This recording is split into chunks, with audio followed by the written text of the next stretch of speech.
The Baba Ghoulie Show is brought to you by OTR Halloween Holidays.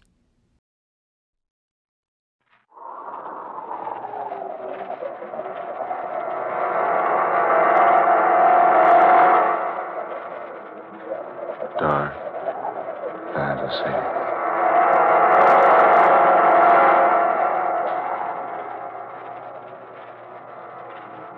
Friday the 13th, and the 13th dark fantasy story by Scott Bishop. W is for werewolf.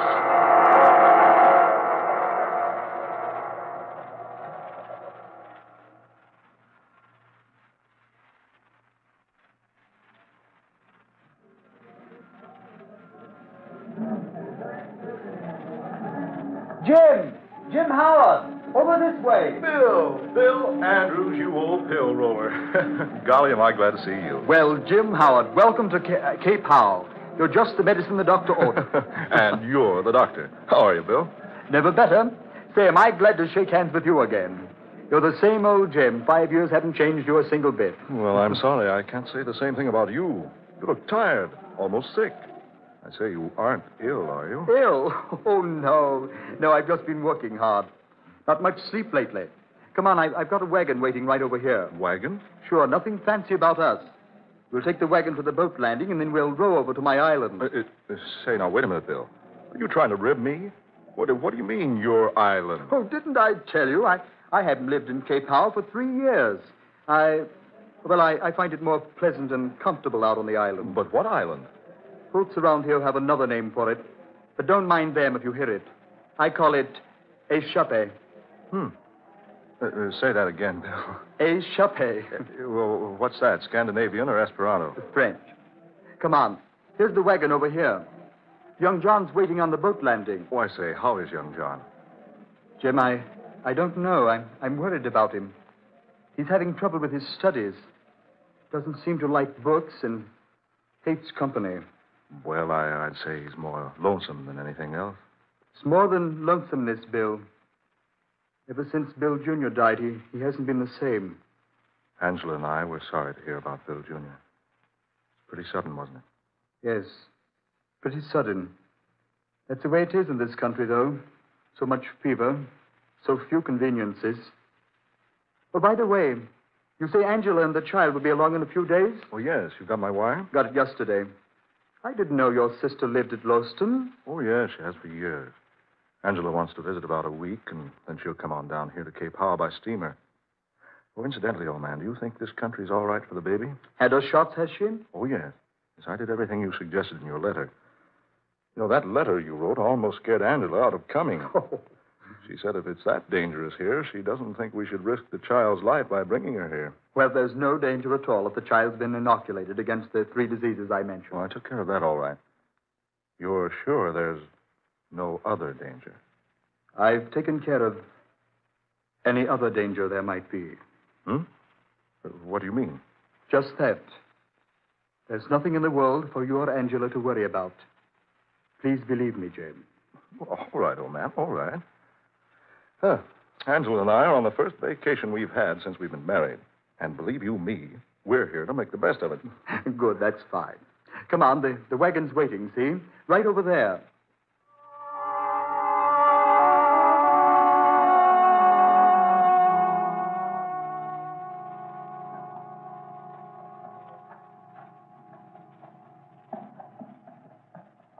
Fine country, eh, what, Jim? Oh, marvelous.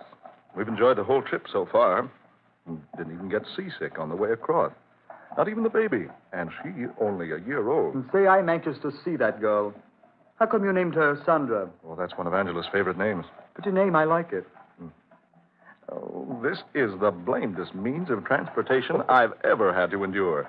I thought you would at least have your own limousine. No, Jim. I haven't been doing so well lately. I hope you'll be able to put up with what I have to offer you on the island. Rough and rugged, is it? Quite. I built the cabin myself. It's not much, but it's comfortable. Oh, by the way, Did you bring the books I wrote you about? Books? Oh, yes, they're in the trunk. Oh, good. I must say, that's the strangest collection of books I've ever heard of. What kind of experimenting are you doing on that island anyway? It's pretty serious, Jim, I assure you. Well, it must be. I read your books on the way across. You did? Yes, indeed. Dr. Elgin Woodward's book on lycanthropy and Henry Joseph McClure's pamphlet on the disease Lumpus vulgaris and Guy Ender's story, Werewolf of Paris, and 2 other books on werewolves. Can't for the life of me imagine, Andrews, what you want with books like that out here in this wilderness.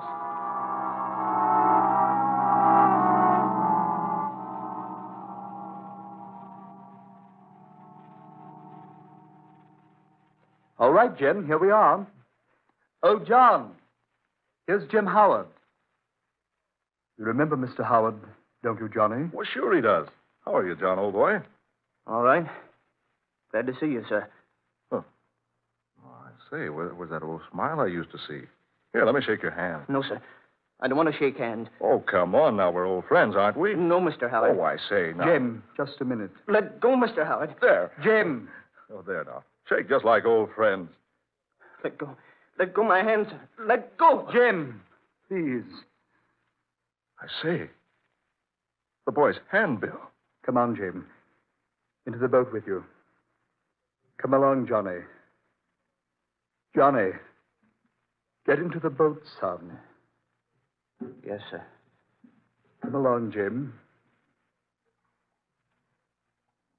All right, I'm shoving off. All right, Johnny. You want to take the oars for the exercise, or you want me to row? Well, son? I told him not to shake my hand. I told him, didn't I? Johnny. Can I help it? Is it my fault if my hand's all... Johnny! You want to row or not? Yes, sir. I'll row. Okay, son. Hop to it. Johnny, Sonny, if I did something... Come on. Down to the other end of the boat, will you? Here. Sit here.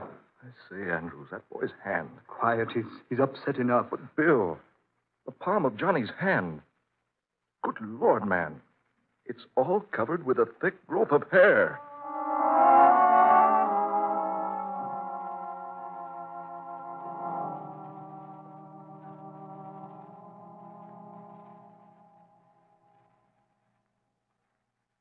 Okay, Jim. This is your room. Say, this is fine. You say you built this yourself, Bill? Yep. Every bit of it. How do you like my island? Well, I think it's perfect. But pretty inconvenient. Oh, I don't mind. Sorry we had to arrive here so late. I'll show you around in the morning. Yes, I'm anxious to see the rest of your place, Bill. I want to talk to you more about your work. Yes, of course. Tomorrow. It's pretty late now. Yes, it is late. I'm afraid I rather bored you, old man, with my chatter at the dinner table. Oh, Jim, you heathen. You've never bored me a minute in all the time I've known you. Oh, that man Rayfield of yours is certainly an excellent cook. Yes? He's an excellent tutor for young Johnny, too. You'll find him quite helpful if you want anything. Fine. Oh, by the way, the people in this spot are a superstitious lot, Jim. Don't let them bother you with any of their nonsense. Nonsense? Yeah, a silly rot about... Well, things in the night. What thing? Oh, there's nothing, of course. But they take all sorts of means to ward off, well, the evil spirits. Oh, I see. Here, I'll set this charm here on your desk. You won't be using the desk. Charm? What charm? Oh, it's just a simple thing that the people hereabouts always insist on putting in the room in which a person sleeps. Here, these 3 bits of green twigs. 2 of them standing upright, like this. There we have it. Hey, what is this? 1 cross piece on the uprights, like this. Then a lakeshore pebble. This little bit of charred wood. There you are. Now you're fully protected. Protected against what? Why, those evil spirits I was telling you about.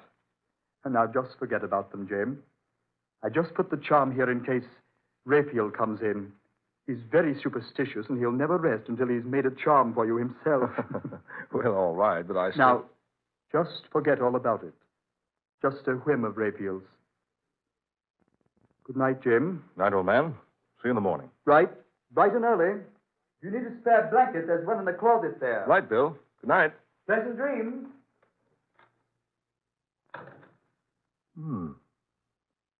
A whim of Raphael's, huh? 3 bits of green twig, lakeshore pebble, and a piece of charred wood. That's a strange combination. To ward off evil spirits, so Bill claims. But what evil spirit? Great horn toads, what's that? What in the world is that? Bill! Bill, I say, Bill, what's that howling? It is nothing, Mr. Owl. Huh? Oh, you, Raphael. Nothing but a wild animal howling in the night. What? That sounded like a wolf. Wolf, Mr. Owl? Yes. It couldn't have been a wolf. There are no such animals in this country, you know. I know that, but... There, you hear it? It will be all right, sir. Did Mr. Andrews give you the charm? Charm? Oh, yes, the charm. It will protect you, sir, from anything. Wait a minute, Raphael, don't go. Just what is this thing I'm being protected from? Oh, nothing. Nothing, sir, nothing at all. People around these parts are curious lot, that's all. Superstitious, you know, and all that sort of thing. So we humor them by always keeping a charm in the sleeping rooms of our homes. Yes, but I don't see why you should worry about humoring anybody. Way out here alone like this on this island. Well, sir, it is just a habit of Mr. Andrews' erratic. But he said it was you he was satisfying by placing the charm in my bedroom. Yes, sir. That is, well, what I mean is, sir, I'll best be going. Young Johnny isn't feeling so well tonight. I hope you sleep good, Mr. Howard. And don't worry about the howling. Nothing will harm you. Don't worry about the howling, eh? That's strange. That howl's coming from the east wing of this cabin. Right over there. By George, I'm going to skirt this place and have a look. Quiet now. Not a sound. But a light just went on in that room the sound's coming from. That window's heavily barred. And the window glass is frosted and curtained so no one can see inside. The howl is coming from inside that room. Here's the door to the place. Oh, Bill. Bill, are you in there? Bill.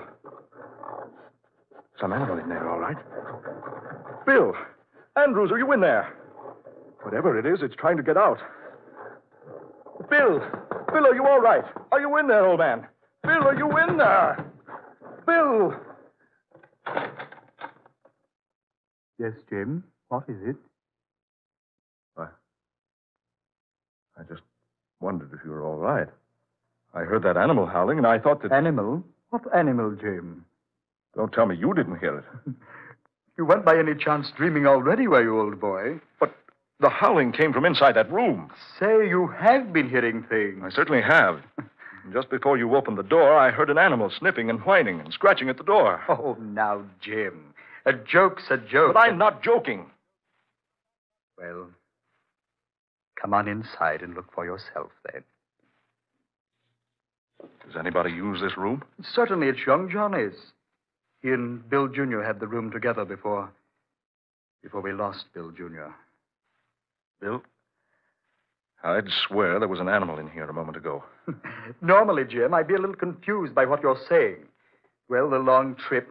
Worry about your baby daughter. Look, there on the door. Long, deep scratches, like an animal's nails would make. Oh, those. Jim, those marks are ancient. The boys used to own a collie dog. We don't have him anymore. We used to shut him up in here sometimes, and he'd scratch on the door for someone to let him out. And what's this? Bill, what is this?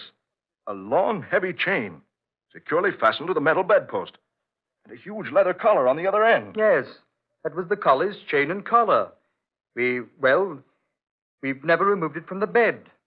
We'd chain the dog here at night to protect the boys. But look here. Fresh blood stains on the collar, and little wisps of grayish fur. Jim, forget it. Those stains aren't fresh. That dog hair has probably been there for ages. Yeah. I suppose so. But why the bars on the windows, Andrew? Just a protection for the children. Well, come on to the living room, old man, and let me get you a drink. Call it a night, shall we? Yes. I suppose we'd better. Maybe a little sleep will do everybody a lot of good.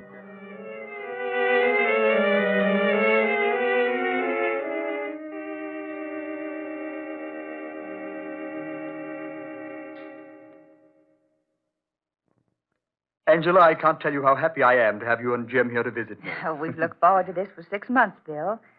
I envy Jim for having a week's head start on me. Oh, we really like it here, Bill. Baby asleep, dear? Yes. And it's time we had some rest, too. And that's my hint to clear out. Oh, no.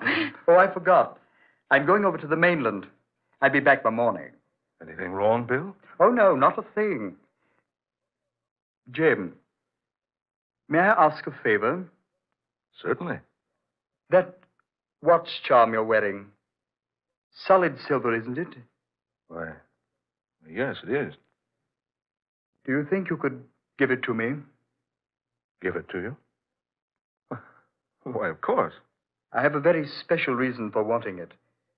I wouldn't ask for it if I didn't have. Here you are. Thanks, old man. I hope I can return it to you. Well, good night. See you tomorrow. Good night, Bill. Jim, why does Bill act so strangely? I don't know, dear. I wonder why he wanted that silver watch charm. Odd. Oh, by the way, you said you had that wire for me. Oh, yes. It's here in my purse. I'll get it for you. Would you cover Sandra, dear? She's kicked her blanket off. Oh, sure. Here you are, darling. Thanks.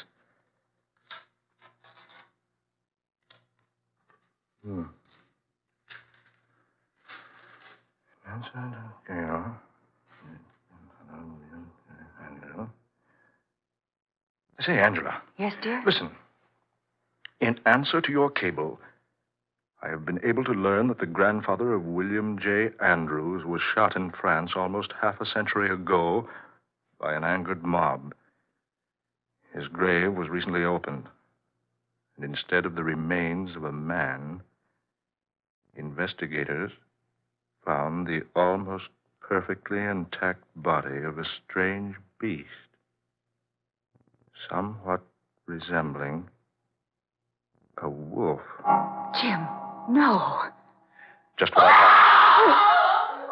Oh, Jim, what's that? Something's wrong. Come on, hurry. Oh, look. Look down the doorway of that room with the bars at the windows. Some animal running out there near the edge. Jim. I hit that creature 3 times. I couldn't have missed him. And yet the bullets didn't even slow him down. Jim. There in the doorway. It's Raphael. Look at him. Oh, his throat. Only an animal could have done a thing like that. Where's young Johnny? Look, Jim. That heavy chain hanging from the The bedpost. collar's gone. Chain snapped right in 2. Angela, you and I have a job to do. I hate to ask you to do this, but I think you've got the courage. To do what, dear? Come along with me. You will see.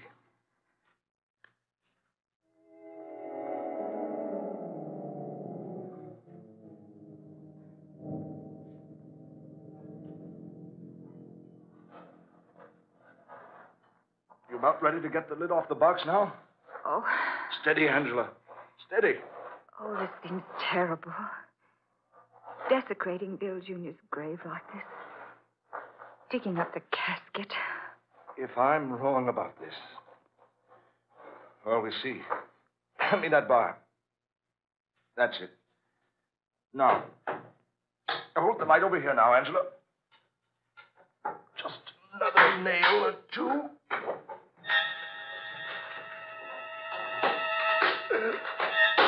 Jim! Just exactly what I thought. That's not a boy's body in that casket. It's what was Bill Jr. But look. Woolly fur all over it. And that head and face. Like a dog's. Like a wolf's. Oh, Jim. Young Bill Jr. died. A werewolf. His great-grandfather before him had the same disease. That's why Bill Jr. died so mysteriously. That's why Andrews had to leave the mainland to move out here. And all the while, he's been studying, trying to effect a cure. The hair on the palms of young Johnny's hands. Not wanting me to shake hands with him. Now I see why Bill was so insistent about the charm of twigs, stone, charcoal. My watch charm. A silver bullet. Jim! That howl again. That's coming from our room, Jim. Come on, hurry. Hurry. Look, there's no light in the room. We left it on, didn't we? Oh, yes, we did. Oh, Jim, hurry. There. The light went on. Look out, dear. Let me in there. Oh, locked. This door's locked. Who's in there? Open this door. Open up. Oh, Jim. Open up this door. Open up, I say.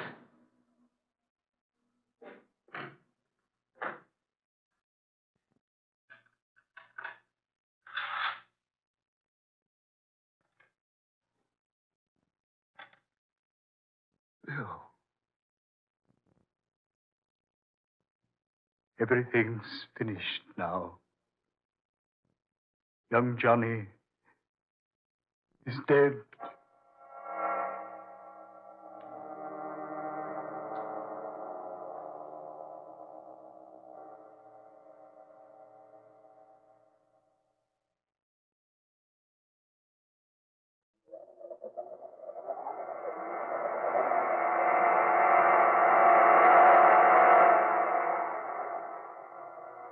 Dark fantasy.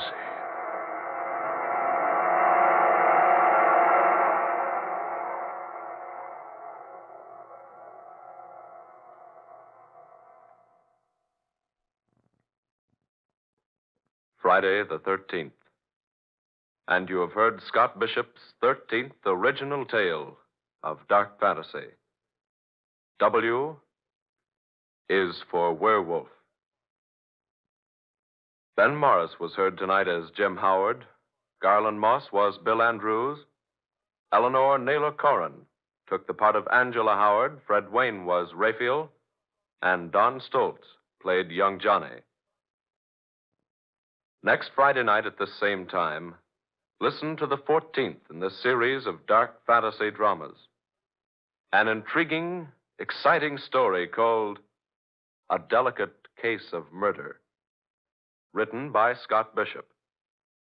A strange, weird tale of a spiritualistic medium who suddenly finds herself in the midst of a vicious and well-planned murder plot, with herself the victim.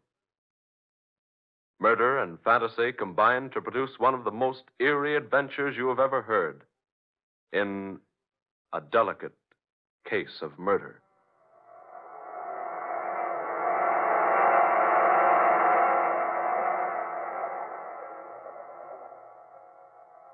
Tom Paxton speaking.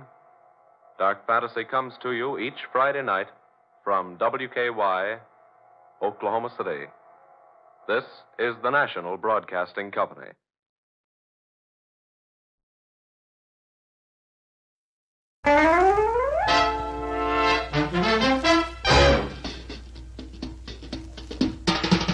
Oh, the time is now, the time is here. Now's the time for a bite of cheer. A tasty light where the price is right. Well, look at here, you'll dig this sight. The moment's handy for a piece of candy. Just name your brand, they're all so grand. Hey, what do you think of a nice cool drink? Or a big box filled with a popcorn thrill? Let your taste buds meet with an ice cream treat. Refresh yourselves, it's time to eat. So come on, folks, let's join the band as we all head for the refreshment stand. Cartoons, usually found in your television set. Today, however, they will appear inside your radio. This is Watch Waddle Tunes on the Baba Ghoulie Show.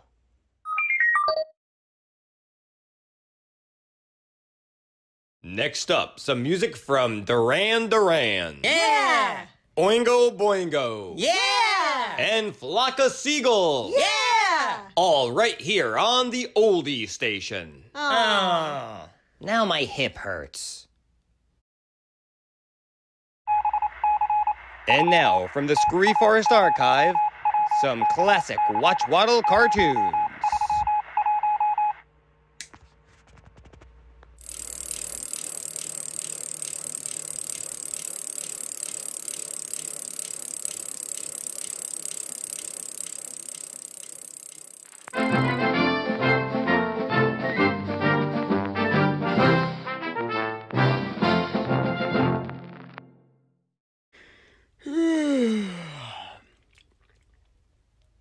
One, 2, 3, 4, 5, 6, 7, 8, 9, 10, 11, 12, 13, 14, 15, 16, 17, 18, 19, 20.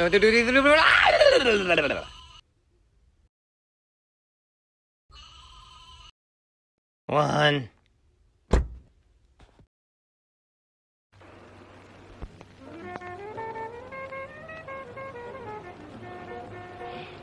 I think it's time I cut out now. Don't be a drag. You know how you flip me. I'm hip.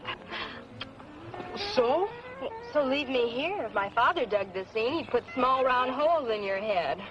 Well, I guess it is pretty late. I really have to get in. Good night, Pops. You're a dad. And you're a doll. Later. Later.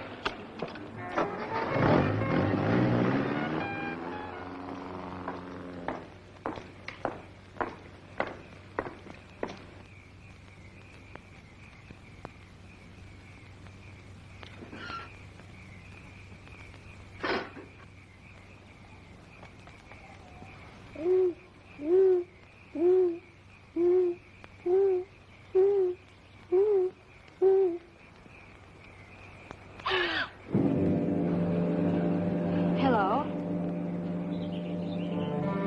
What are you doing?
Hello. Do you have an appointment? I see. Mr. Paul Johnson for 10 o'clock. That'll be for a blood test. No test. I beg your pardon? No test. Transfusion. Well, don't tell me a big man like you was afraid of a little needle. I have no fear. I came for a transfusion of blood. I'm sorry, Mr. Johnson, but you have to have a blood test. We don't hand out blood like gasoline, you know. We have to find out whether you need ethyl or regular. Well, you sit over there. The doctor will be with you in a moment. There's some magazines there if you care to look at them.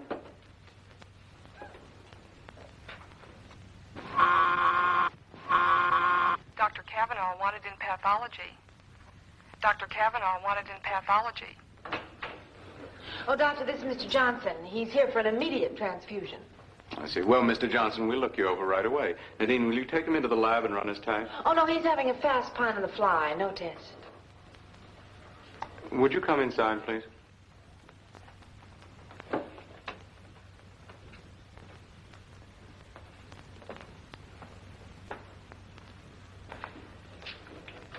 Sit down, won't you? Now, Mr. Johnson, why don't you want a blood test? I choose not to reveal a reason. Oh, I see. Well, then I suggest you try another doctor. You have no blood here? Yes, we have blood. But there isn't a doctor on earth who'll transfuse blood without first learning the patient's type, RH factor, and other peculiarities. The wrong kind would probably kill you. I must have blood. I'm dying. I am type O. I'm sorry, but I can't take your word for any of those facts. Get away from there. Observe. No bleeding. It will bleed in some moments, but then thinly and sporadically. Have you been to see another doctor? None that you know. A hematologist? Blood doctor? Will you give me the transfusion? Not unless you submit to a test. Then without a specimen of my blood for study, it is impossible. Impossible. You will test. Then you will know and you will prescribe. You may study it in all the ways of your kind and you may learn, but you may not speak. You will not, you cannot transmit to any other being your knowledge of my tragedy.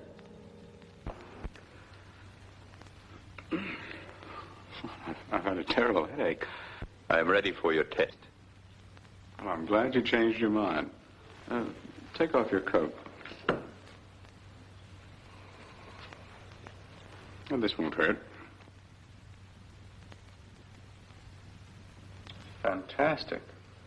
The agglutinin disintegrating at an uninterrupted rate, resulting in the destruction of the cellular structure of the blood. Oh, it's impossible. There, that should do it. How long have you been a nurse? I graduated 7 years ago. You are a good one?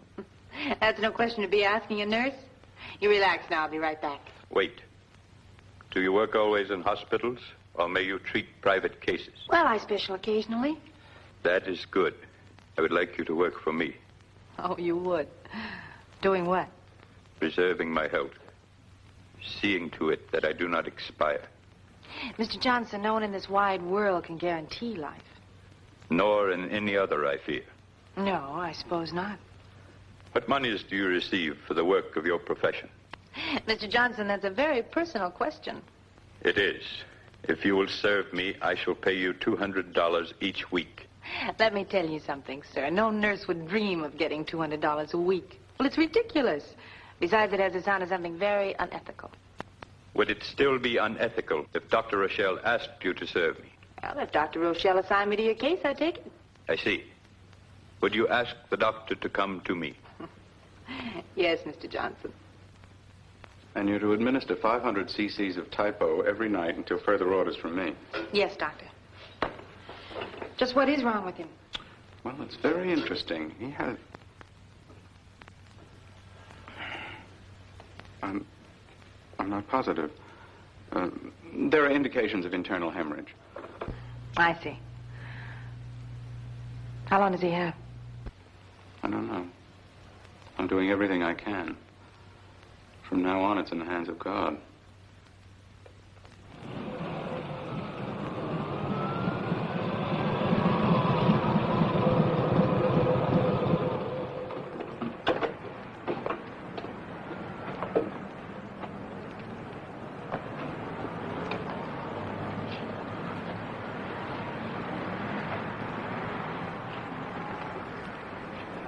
Did you do all this?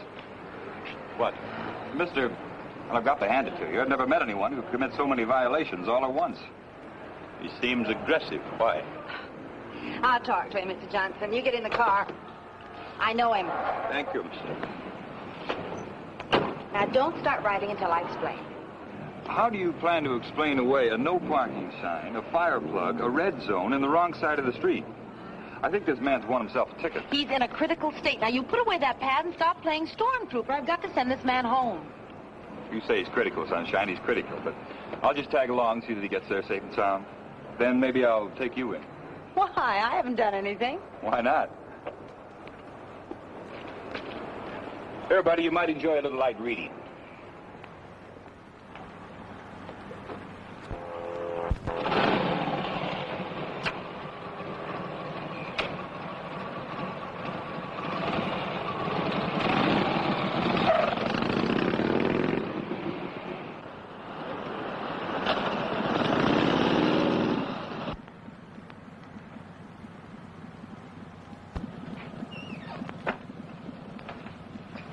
Where'd you pick up the cop?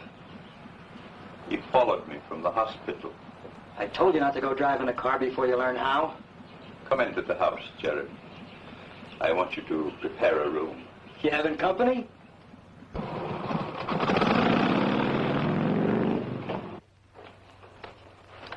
Which bedroom is she going to sleep in? Open the room in the south wing. I shall be in the kitchen. Do not come there.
Jeremy,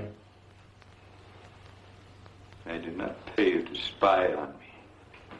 Should you do so again, I shall eliminate you. Sorry, boss. I won't do it again. Go. Prepare the nurse's room.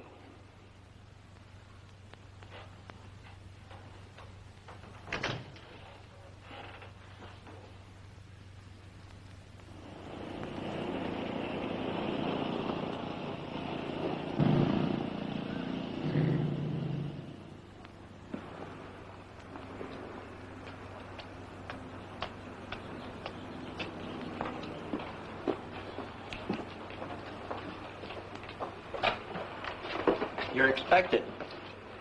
Come on in.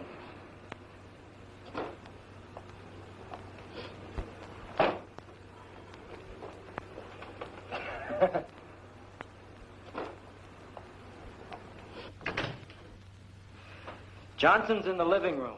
I'm Jeremy. If there's anything you need, baby, just ring for me. All I need on this job is blood. I'll see what I can do. I'm sorry I'm late, Mr. Johnson, but I had to clean out my desk at the hospital. Do not excuse yourself. Come, I will show you to your room. All right. Jeremy and I are alone here, Miss Story. You're the first person who's been in my house. We only been here a month. Jeremy, it is time that you saw that all the outside entrances are secure. Right, boss. Bring Miss Story's bag upstairs. Your room is upstairs, Miss Story. You have a lovely house here, Mr. Johnson. It is adequate, Miss Story.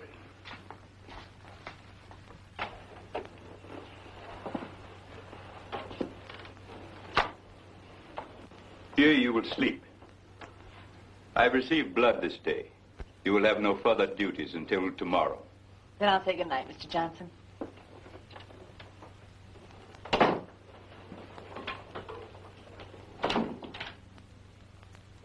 Mr. Johnson! Yes, Miss Story. You locked my door. I did, yes. Why? You do not wish it? But my door's going to be locked. I'd like to do my own locking. In the place from which I come, no person would dare sleep in insecure quarters. Just where do you come from? I believe your expression was good night, Miss Story. Yes. Good night, Mr. Johnson.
Time narrows. There is death upon Davana. Davana must endure. Speak of the earth creatures. They are second stage, subhuman, weak and full of fright. Speak of their blood. It may be as ours. I have sent to you 30 cubits for study. There must be more. The conquered enemies dwindle in the pens of pasture, and time constricts. It is soon that we shall all perish. Perhaps the blood of this planet shall answer. Your mission upon this globe is to be accomplished in 5 out of 6 phases. In the first, you will study all characteristics of the Earth subhumans. Phase 1 is study. In the second phase, you shall increase the quantity of Earth blood, which you are transmitting to Davana. Phase 2 is more Earth blood.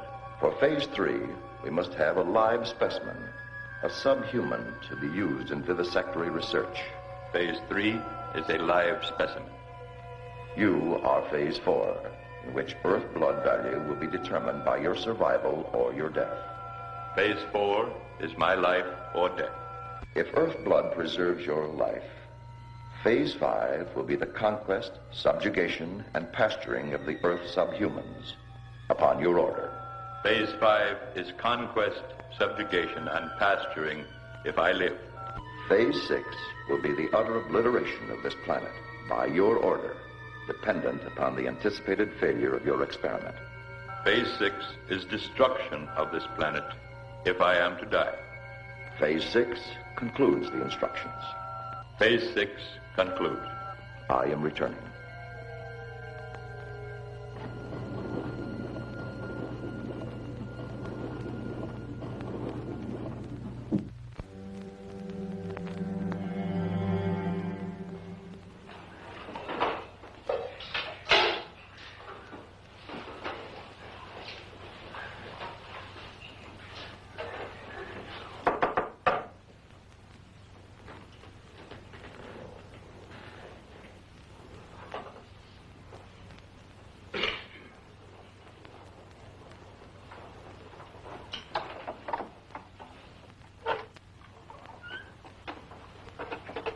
Up already, boss?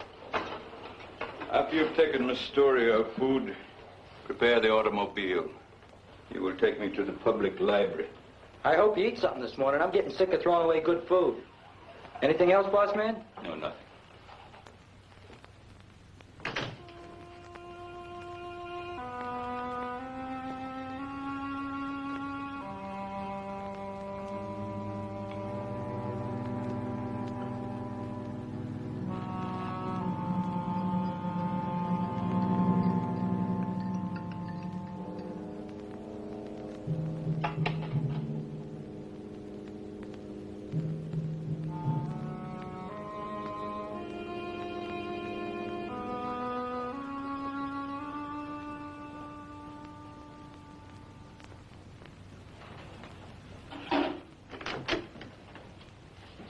Anybody home? Is that you, Jeremy? Yeah, I got breakfast. Well, leave it on the bureau, will you? I sure will. After a stretch here, I'd be able to get a job at the Ritz. There, at least I get a tip. Why, doesn't Mr. Johnson pay you very much? He pays me too much. I think the guy's short a few nuts and bolts. Would it be out of line for me to ask you just how much he does pay you? Nothing you could do would be out of line, baby. He pays me $300 a week. What in the world for? Most anything. Such as? Such as making sure nobody goes near the cellar, and such as changing little gold ingots he gives me into U.S. money. What do you do, kid? I'm here to keep Mr. Johnson healthy. I'm already healthy. What time do you get off work? I'm not here to keep you happy, Jeremy.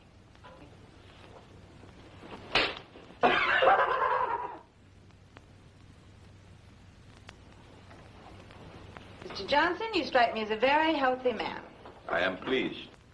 Perhaps your treatments will prevent my predicted death. For a man who thinks he's going to die, you seem to be pretty casual about it. How can one not be casual? Death is not a remarkable thing. No, but it's not exactly something one looks forward to with giddy anticipation. That is true. Nor with undue dread. You have no further duties until this evening, so you may do as you like with your time until then. Thanks. I think I'll try that pool of yours.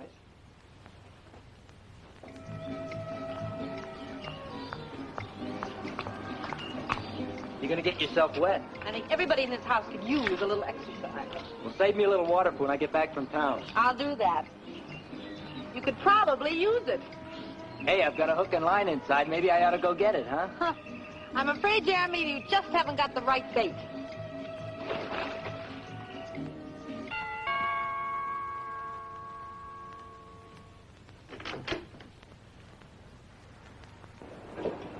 Morning. I represent the Airway Vacuum Cleaning Company. You the gentleman of the house? This is my house. Crazy. I'd like to show you the product. You wish that I purchase your machine? I don't want you to purchase, mister. I just want to give you a free demonstration. You want to purchase, you purchase. You don't want to purchase, you don't purchase. I ain't going to force you to purchase. Now, this is one of our standard attachments. We'll clean any rug you got in the house, no matter how deep the pile or how delicate the fabric. Ain't that something? I do not wish to purchase. Hey, let me finish, will you? This, as they say in the vernacular, is the darling of the vacuum cleaning world. You have trouble with stopped up pipes or drains like in a kitchen or a cellar? Or with this little baby, your problem is over. See, it goes right into the pipe. No persistence. Leave my house. Shh. Give me a chance, will you? It's just a demonstration. You see this little baby at work in your own cellar, you turn flip-flops. No flip-flops. No flip-flops. Look, buddy, let me have 5 minutes of your time in your own cellar. I'll prove to you that this little baby can do what no other vacuum cleaner in the world can do. In my cellar? That's right. Take only 5 minutes. Come right in, young man. I shall be glad to see your machine in operation. Crazy.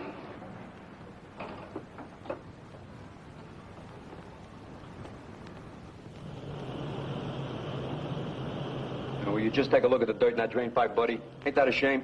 You never know when a thing like that's going to give you trouble. Well, we'll have it out of there in a jiffy. It's a very simple operation.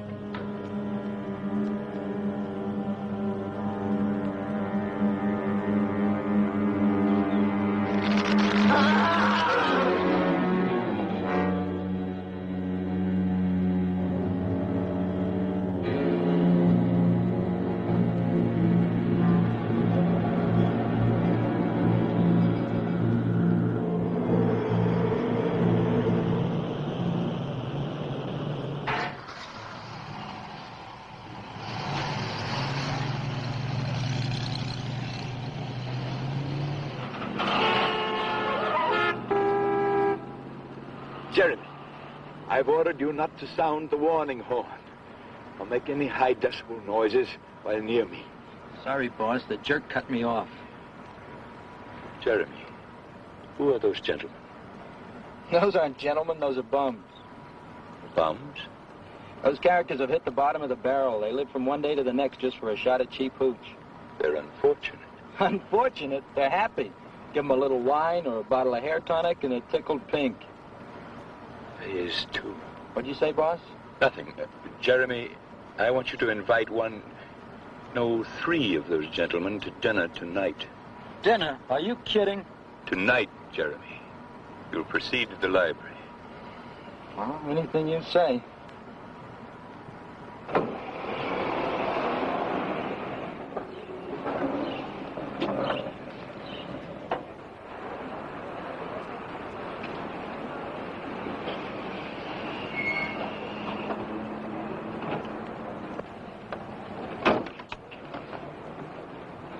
Return home, Jeremy. I will be finished here at 5. Gotcha, boss.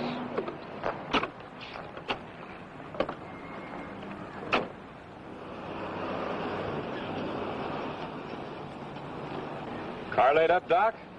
Oh, Harry. Yeah, I'm afraid that car has a chronic illness. Where you going? Oh, over to see Nadine and our patient. Hop in. I'll give you a lift. Oh, thanks. I hope you and Nadine stay on friendly terms. At least until I'm back on wheels.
Well, you look as if you're enjoying your job. You've got to keep in shape. I see you've got yourself a new chauffeur. Uh-huh.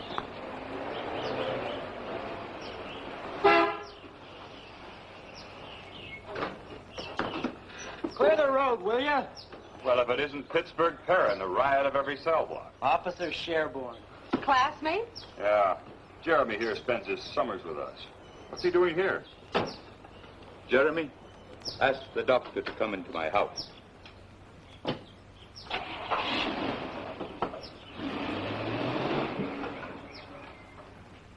I guess I've been invited inside. I'll show you in, Doctor. Is Jeremy really a criminal? Two-bit crook. Can't imagine what he's doing working for a man of Johnson's class. He's probably trying to reform. Come on in. I'll build you a cup of coffee while the brains talk. Thank you, Jeremy. You may go.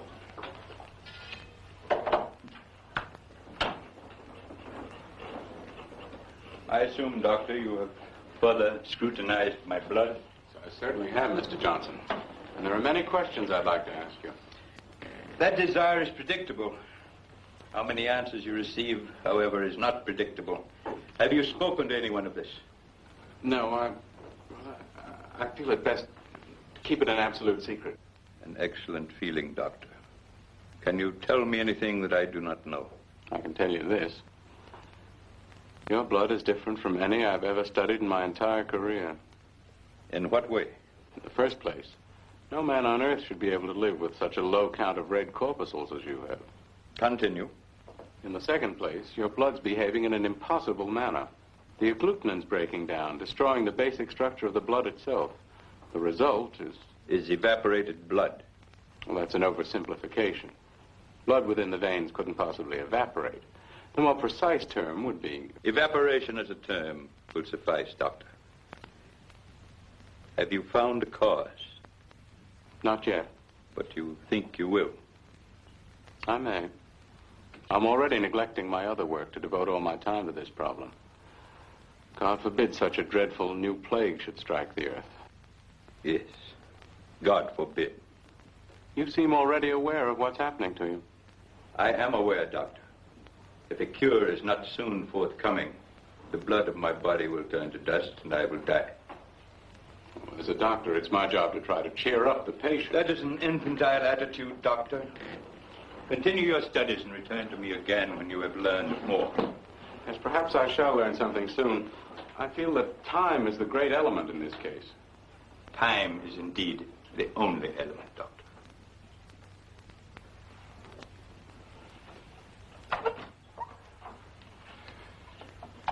I hope you will return soon, Doctor. Boss, that cop in the kitchen is filling Nadine with lies about me. You are safe in my employ, Jeremy. Tell the policeman to take the doctor away. Then you will go to the park and collect my dinner guests. But, boss... Go.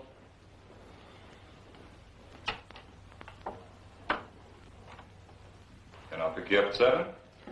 All right, Speedy, you win. But I have to be home early. Well, a big lover.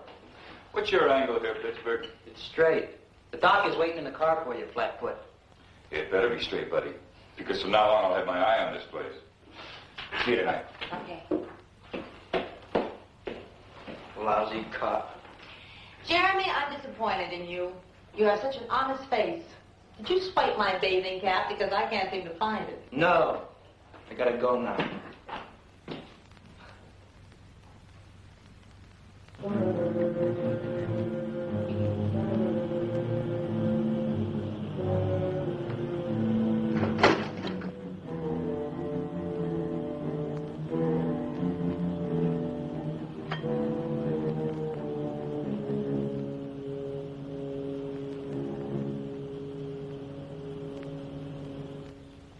Big Feed, you're bullying. Who's bringing it? My boss. He's a crackpot philanthropist.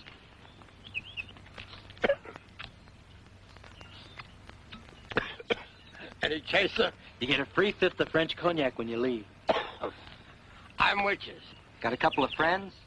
Very then. Hey, Steino, meeting house. Hell, little drunk. For he's a jolly good fellow. He's a jolly good fellow. He's a jolly good fellow.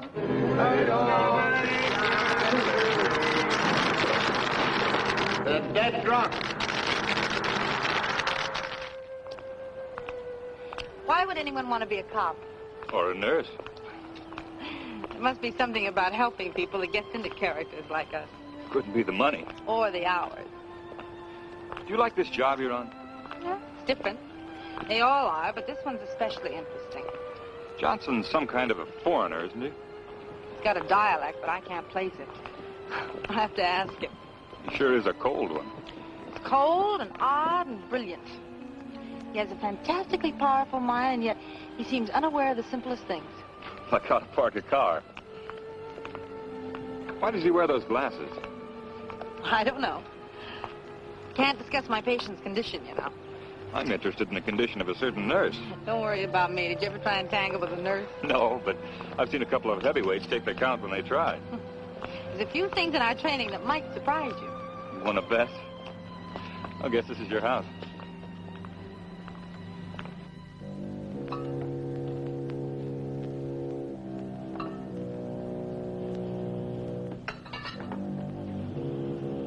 Jeremy!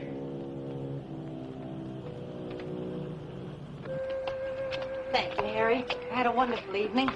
That's my standard treatment for high-class nurses. Creep and a two-bit crook.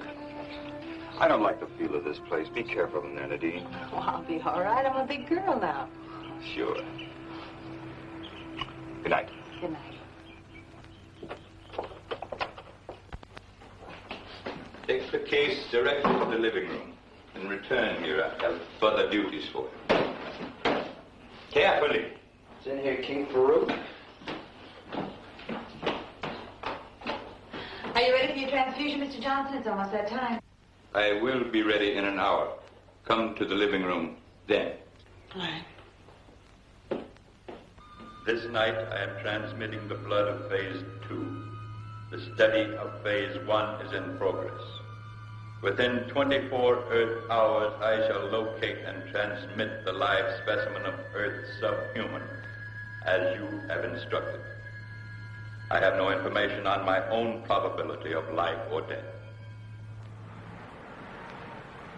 That's right. I put Krantz on it. He's looking for prints.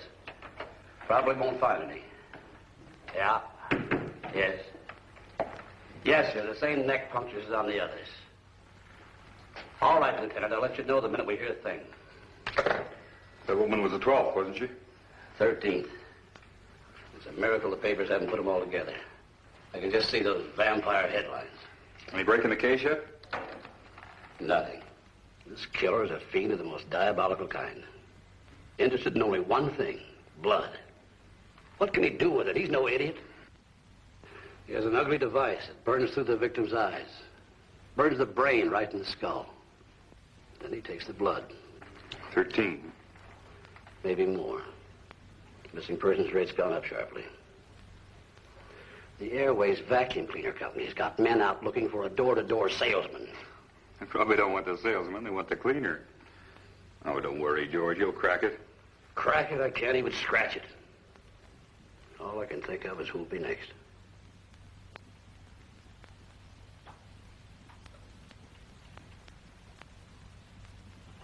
Have you any close relations in the city, Miss Story? Why? Somebody leave me $1 million? Merely the curiosity of the patient. Well, I have a 200-pound aunt in Detroit that sends me a box of saltwater candy every Christmas. Are you close to your aunt? She raised me as a child. Every now and then she gets on the phone to have a nice, long, collect chat with me. You may increase the flow of blood this time, Miss Story. Mr. Johnson, for a man who didn't know he had to have a blood test before a transfusion, you seem to know an awful lot about medicine now. I have done some reading. The last 3 days? Yes. Perhaps you could give me a bit of information that I was unable to discover in my research. What's that? In the uranium method of cancer examination, it is true that the uranium flies to the cancerous area, but the books neglected to give me an explanation. Well, that's true. Nobody knows the reason. Then one assumption may be that since cancer attracts radioactivity, that the cancerous tissue itself may be charged with a negative energy. Possibly that might lead to a cure. What do you think? I'm sure I don't think anything, Mr. Johnson. Now, you just lie still until the transfusion is finished. Yes. Very well.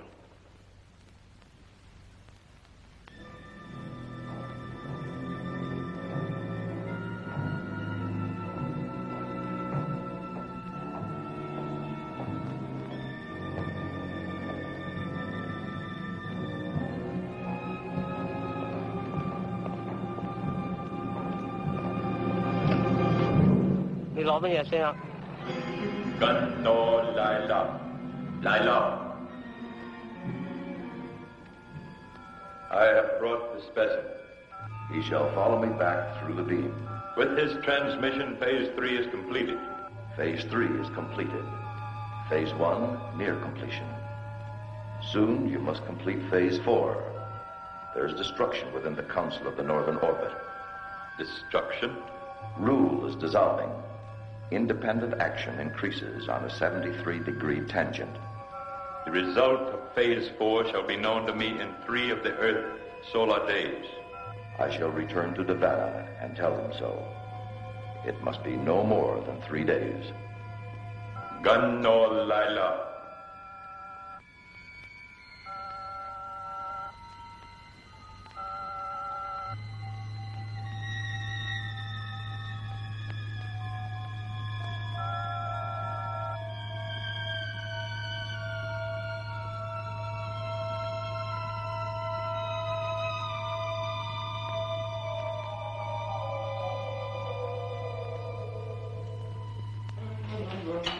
Oh, wait a minute. Let's see what the patient put away this morning. Nothing? He never eats. I think he keeps a window open and lives on the smog. Well, maybe, maybe not. What was in this? Water? Black water? Not when I took it into him. Maybe he took a bath in it. Ooh, it's got a chemical smell. It's vile. This guy is 6 kinds of a freak. Maybe you're right, Jeremy. Yeah, baby. Sure I'm right. Look, Jeremy. Is there anything else you've noticed about him that's different? I noticed a couple of things in the last 2 days that look worse than different. Night before last, he had me bring those stumblebums out here to dinner, remember? Yeah. I saw them when I left on my date with Harry. You went out, but they stayed in. What do you mean? After dinner, he sends me out to work on the car. Later, I come back, and he says the bums are gone. But they ain't, because I was outside all the time, and I would have heard him. You mean to tell me that you think that there's still someplace in this house? I don't think nothing. But what happened last night was a real dilly. What happened? The boss second stories it in about 2 o'clock in the morning, and he has a Chinaman with him. Yeah, and 3 pink elephants. Baby, I can see in the dark. He takes the Chinaman into his room, and neither one of them comes out. I saw the boss in there this morning, and he acted like nothing happened. Or maybe nothing did. I figure it's my business to think the same thing. Sometimes I get the creeps. Yeah, so do I. Glad to have company. Hey, you want to snoop around some? Maybe he's making atom bombs down there in the basement. No, I think we're jumping at shadows. Mr. Johnson's a very considerate employer. But I will tell you one thing. As his nurse, I think I ought to take this down to the lab and find out what it is Mr. Johnson's putting inside of himself. Instead of food. Where are we going today, boss? You will leave me at the bookstore in Townley Hills district. You will then proceed to the service station. Later, I will meet you at the parking lot nearby. Why the station? I would like the vehicle scrutinized for any possible mechanical damage I might have done. Okay. I see Miss Story's vehicle is gone. She went into town to catch a show. I believe she was looking for this. Yeah. Yeah, she lost it. In the cellar, Jeremy. You will return it.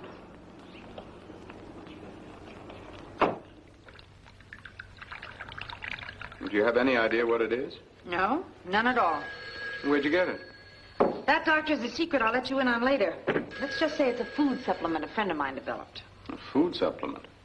Well, that's something for an internist to analyze, not for me. Yeah, I know, but I think you might find it interesting. It's for you, Nadine. He says he's the FBI.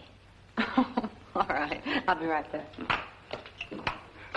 I had this blood sample tested. You had the dog pound sent over? And? It's rabies, all right. A virulent case. Yes, well, label it carefully, please, and put it back in the chest. I'll have a use for it later. Hello? Secret Agent Do-Re Me? Did you track down those stolen police arch supports? Arch supports? I ride a motorcycle. Yeah, well, that's another kind of support. Well, at least you can't call me a flatfoot. What's happening tonight?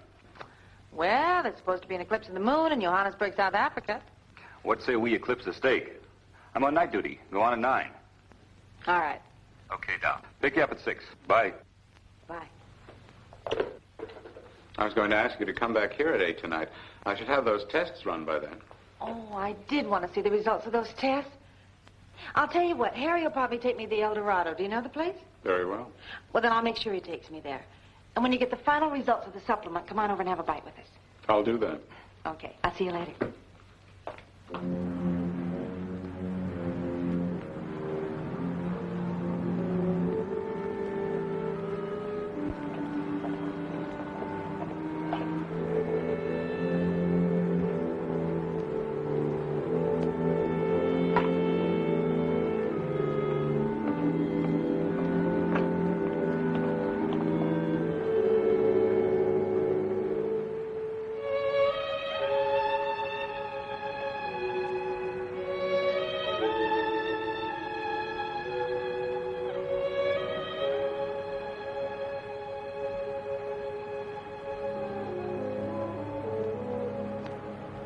Why are you here?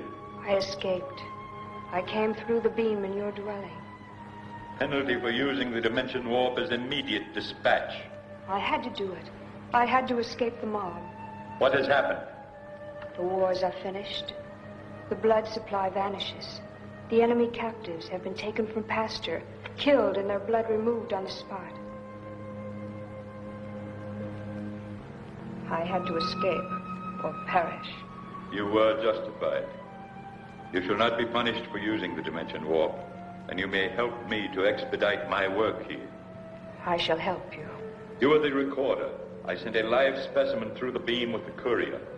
Was the subhuman satisfactory? The courier is dead, murdered for his blood. The specimen of Earth humanoid arrived in the Divana beam in a compressed state. He was crushed to the size of this communication. Crushed? The department concluded reservedly that it is impossible to transmit a human or subhuman anatomy through the beam from the Earth end. The courier lived because he never left the beam.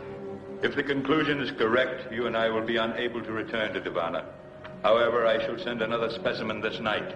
If it is correct, we must remain upon this world until we expire. I would prefer the outer planets of the system to the present agony of Divana. That is an emotional statement. It is an emotional time. And if I do not receive blood within 4 chronoctons of time, I will have no continuing need for emotion. You shall have blood.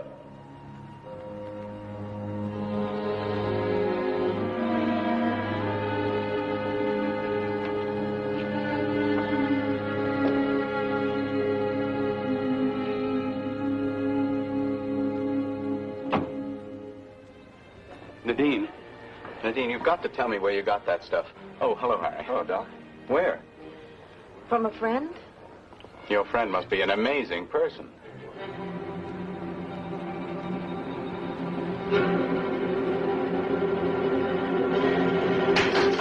Well, the compound's fantastic.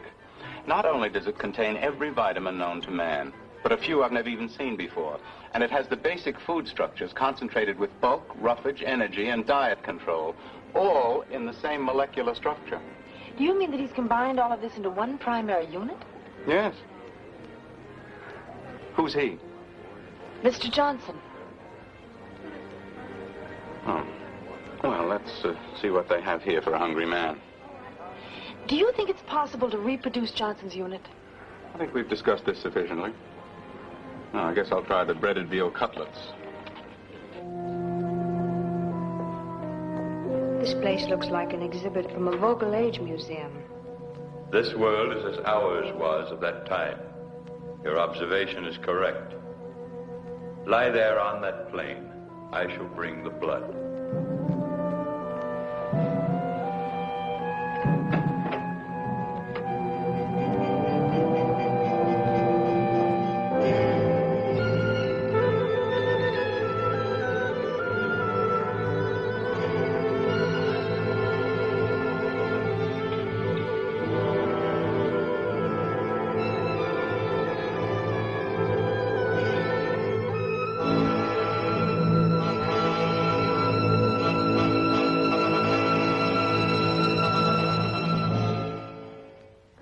Wonderful. We use our own private dressing recipe, sir. Doctor, don't you even want to discuss this supplement thing? No, my dear, I do not. Well, I don't understand. Nadine, I've put in a long day.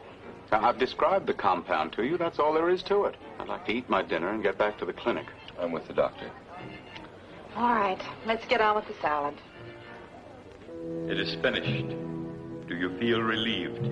I feel stirred. The blood of this planet is rich.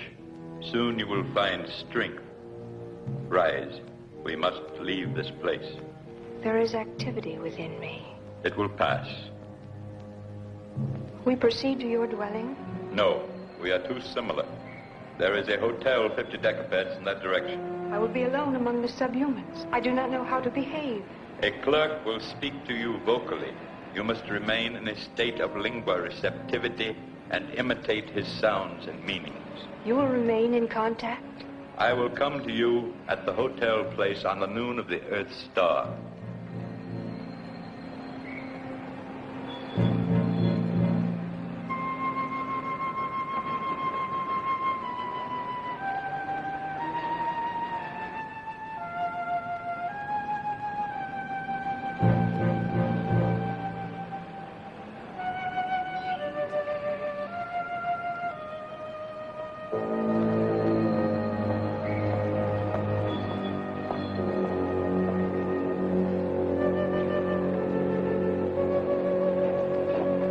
Giovanna! Get Dr. Jackson.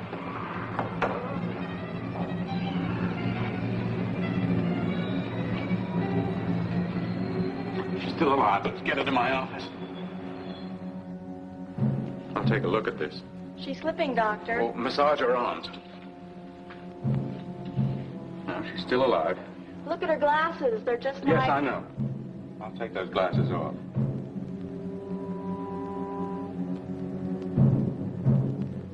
She's gone.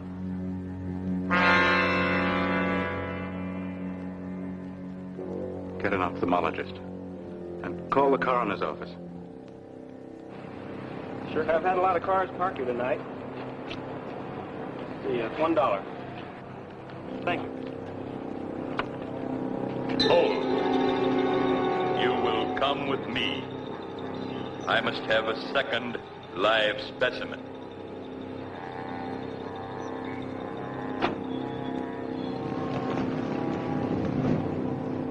You will drive the automobile as I direct.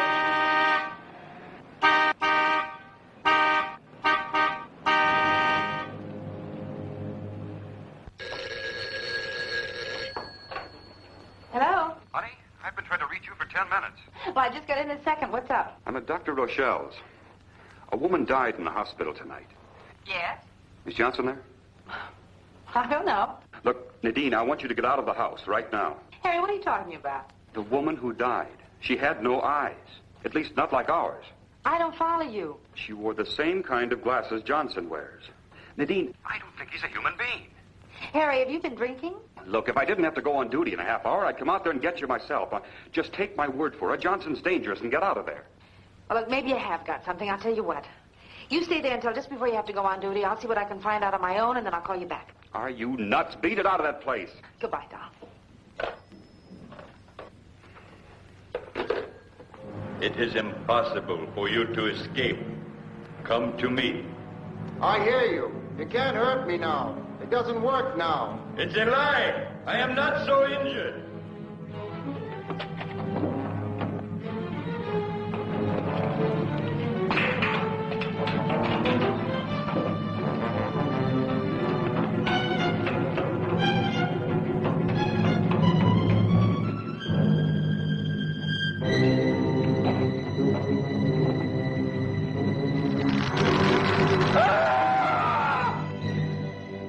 Harry says he's not a human being. I don't think he's for real, neither. Well, where is he? He put me in a taxi and took off in the car with some queer-looking dame.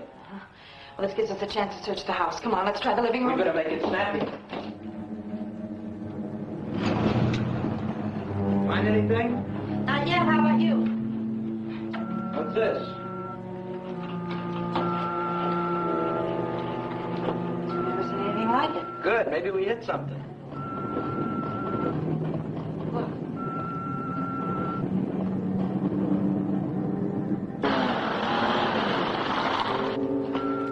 Well, now we've really got something. I don't think we ought to fool with it. It might blow up.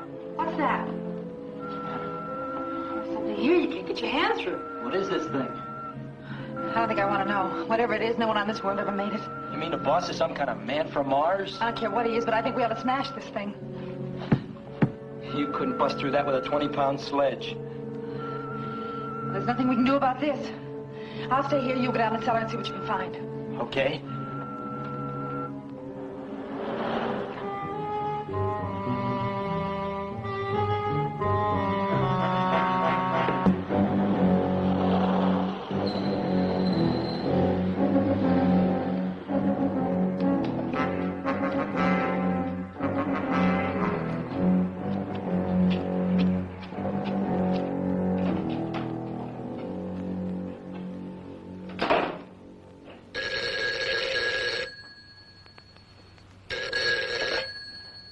Hello? Nadine? Yes, Doctor. Harry told you about the woman who died here tonight. He said she was like Johnson. This has nothing to do with our patient. The woman seems to lack any visible aperture in her optical tissue. She has a fantastic blood disease in which the agglutinin is disintegrating. Disintegrating? Is that what killed her?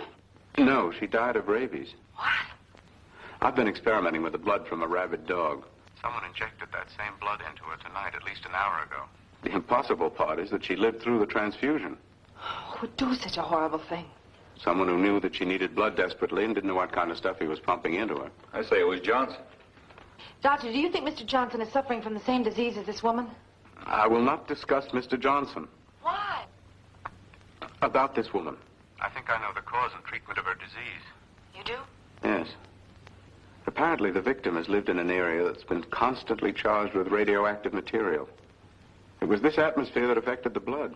Where would such an atmosphere be found? In a place where continuous nuclear detonations had taken place over a period of years. An area of all-out nuclear warfare. But there is no such place. Yes, I know, my dear. There's no doubt in my mind that this woman is something other than human. She's an alien. I see.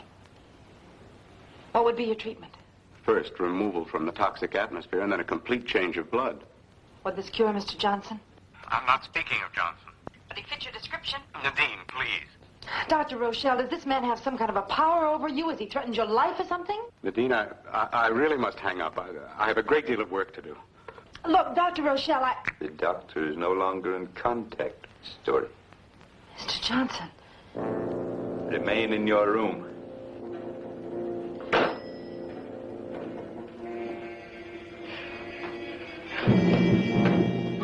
You're not gonna get me, mister!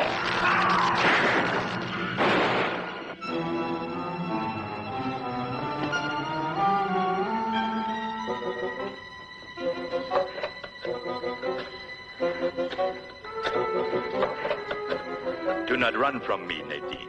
I am going to dispatch you. I hear your voice, Mr. Johnson, but I'm not going to open my eyes.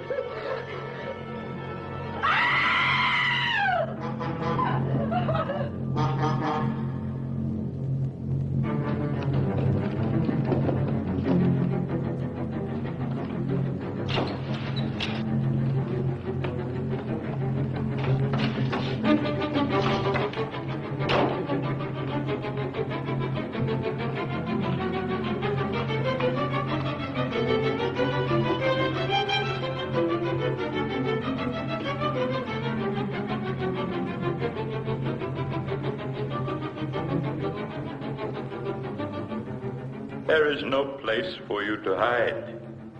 You may conceal your person, but I can find your mind. And I shall destroy your doctor.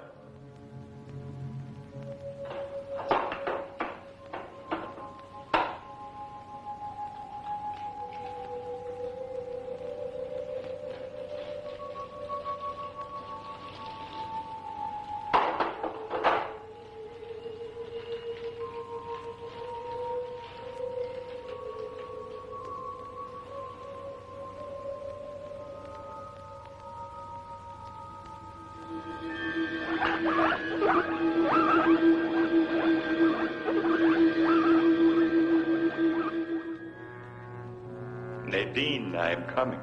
Listen to me. I am not going to kill you. You and your doctor have cured me. You have saved the people of Devon. Because of you, we shall live. I am coming. Still busy. The makeup of this blood's amazing. I think the coroner will agree. I can't wait any longer, Doctor. I've got to go on duty right away. Well, I guess I can continue my examination alone. If Nadine calls, tell her I've gone to work. Oh, well, why don't you try to get her again? Once more.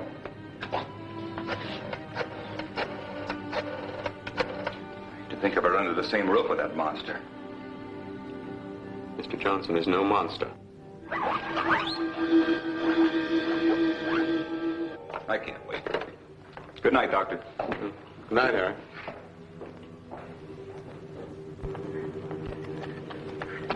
Do not run. I am coming.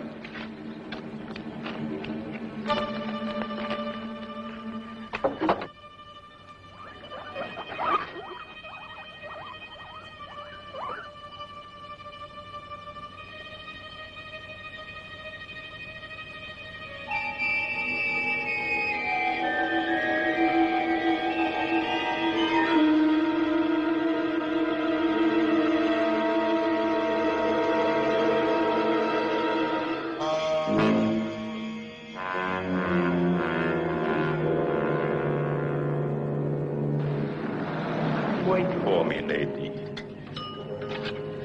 I know where you are. I'm driving directly to you. 5th Precinct, Sergeant Walton. Hello? I've got to talk to Harry Sherburne. I've got to talk to him. Hold it, lady. Don't get so excited. Now, what do you want to talk to him about? Maybe I can help you. Please. He's after me. I've got to talk to him. I think he's on traffic duty. Who's after you? Oh, please, please. Look, lady, you've got to calm down and tell me what's the matter. What's up? Some hysterical dame wants to talk to you. Can't figure what... Lady? Oh, Harry, thank God. Johnson's after me. Where are you? I'm at the picnic grounds parking lot. Stay there. I'm on my way. I can't stay.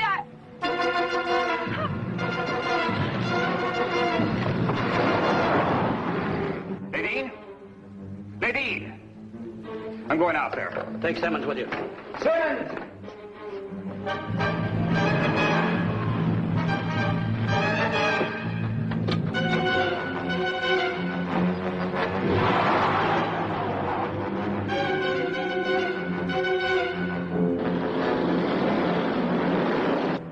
You cannot run forever, Nadine.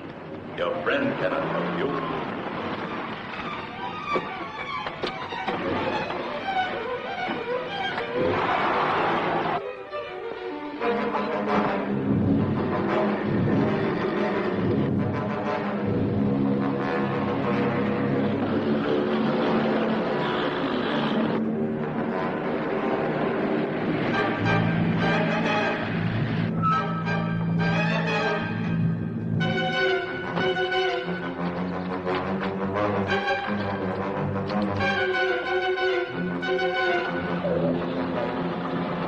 I don't see either one of them. Look, we'll separate. You take the roads around the north side, and I'll take the one past the zoo. Simmons, no siren. Okay.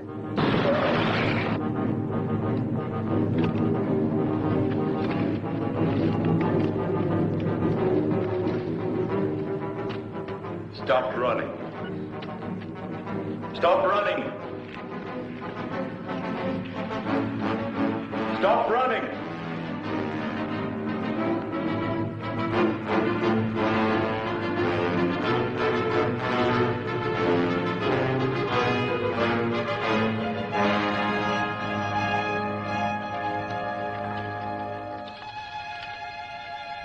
My strength is returned. It has returned. I shall not kill you. You shall not kill me. The first specimen I sent to Davana was crushed. It may have been an accident. I shall send another. You shall send another. It shall be you. It shall be me. Rise. We will walk to the automobile.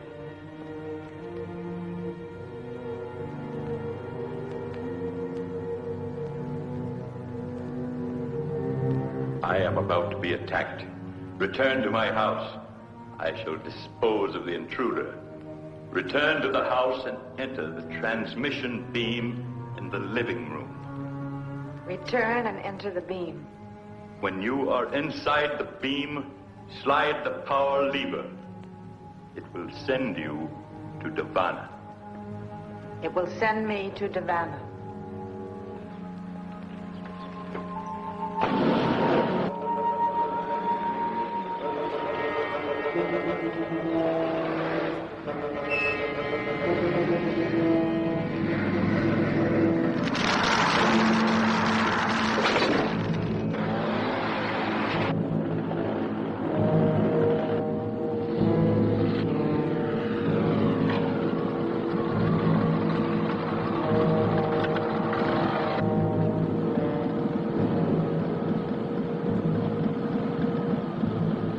Nadine, did Johnson do this?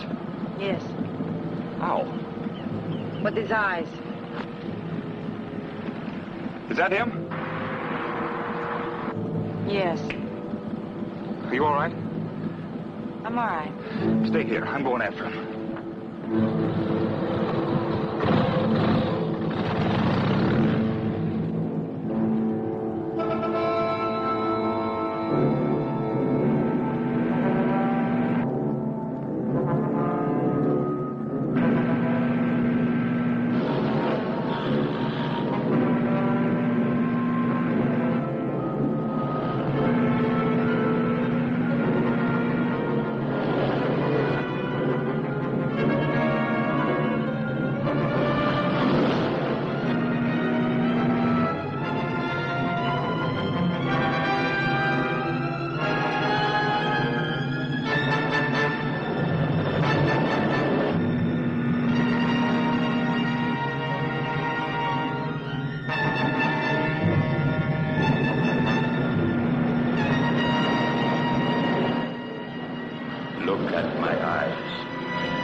My eyes are alien.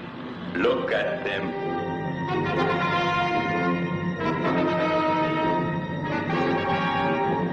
Look at me. Look at me.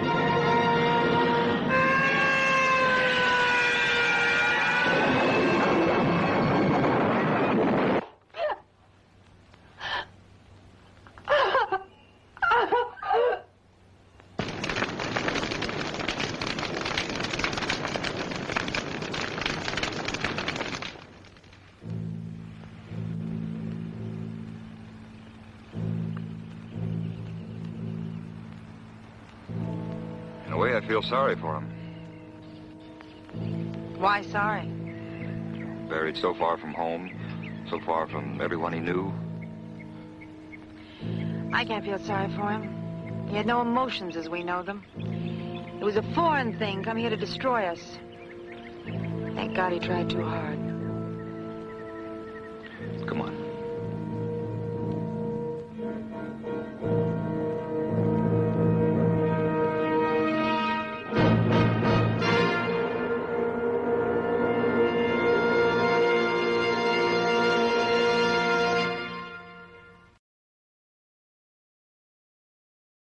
This is Watch Waddle Cartoons on the Baba Ghoulie Radio Show, signing off for the evening.